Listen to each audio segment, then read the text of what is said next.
thank you. My story is about myself as a very young child. I grew up on Pomona Street in Long Beach, actually in Belmont Shore. How many of you have ever been to Belmont Shore? Several of you. It's a beautiful place. I love this place to live. It was right near the ocean. It was like a block, maybe 2 blocks from the ocean on one side, and then 2 or 3 blocks on the other side to a big bay. I can't remember the name of right now. But it was so beautiful for a young kid. And I had many friends in the neighborhood. Now I was 7 or 8 or 9 or something like that. And of course it was Southern California. The days were sunny and beautiful. We were free as birds, and as Eric mentioned to me now, the freedom that we felt would never be felt by a little kid today. Because I would leave my house. I should say that my mother was a nurse, and she often worked the night shift, or 3 to 11. She worked very hard, and she would often sleep during the day. My grandmother and my aunt were also there, but my aunt worked during the day as well. My grandmother, she was sort of just around. She didn't really mind the kids or anything like that. So I would take off in the morning and play all day. We'd go to the ocean, we'd go to the bay, we'd go swimming, we'd dig in the garbage. And something else about Belmont Shore, in those days there were vacant lots all over the place. It wasn't built up at all. So the little kids could play in the vacant lots, and there might be broken glass, there might be nails. We fell on the nails occasionally, we hurt ourselves, but we were totally free.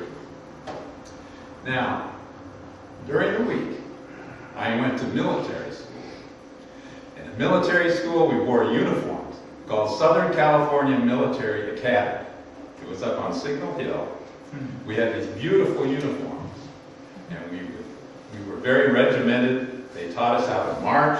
We marched in formation, up and down all week during the school year. But then on Saturdays during the school year, it was a time of total freedom. But the favorite thing that we liked to do was go to the movies. And every Saturday morning, while my mother was sleeping from working the night shift, I would leave the house, go up to 2nd Street, go to the movie theater. And that theater is still there, but it's not, I don't think it's a theater anymore. You've been to Belmont Shore, you may have seen it. At any rate, we all go to the movie together. We'd have a quarter, we'd put a quarter down, and we could stay all day. So early in the morning, they started with the newsreel, which was wonderful. It brought us up to date on current events. Educational. Then they would start the cartoons. All the Looney Tunes cartoons. Yosemite Sam, Mickey Mouse, Daffy Duck, Pepe Le Pew. And then after the cartoons and another newsreel, we would have the feature. You could stay for the feature. Now, a lot of the kids left for the feature because the sun was out and it was getting to be, afternoon, and some of them were hungry and all that. But I always stayed for the feature because of the kissing.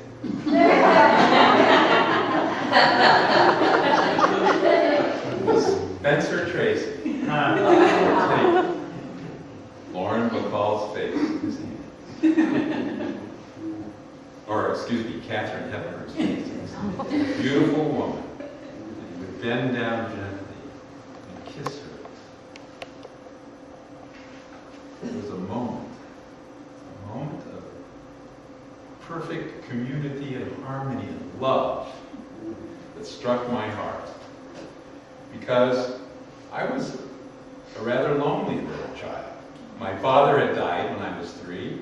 I've already told you that my mother worked the night shift. And I was a rather lonely little child. And the two people coming together in love was something I didn't experience a lot.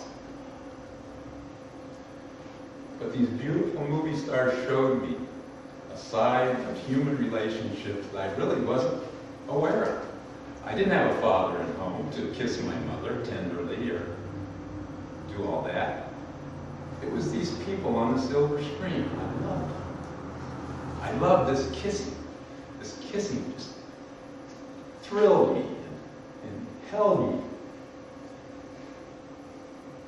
Then I would go home and my mother and my aunt would be there fixing dinner. We'd have dinner.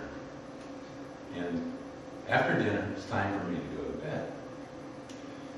Well, my mother would often come in and she'd sit on my bed, hear my prayer, and then she would lean down and kiss me, gently on the cheek. Well, one particular night, I got it into my head, when she bent down to kiss me, that I should give her a movie star kiss. And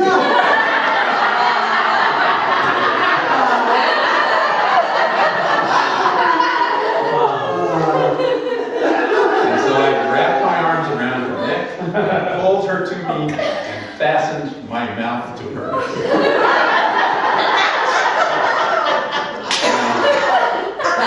The movie stars in those days didn't kiss like they do today. It wasn't a big sloppy kiss. It was just a strong kiss. But my mother was so shocked.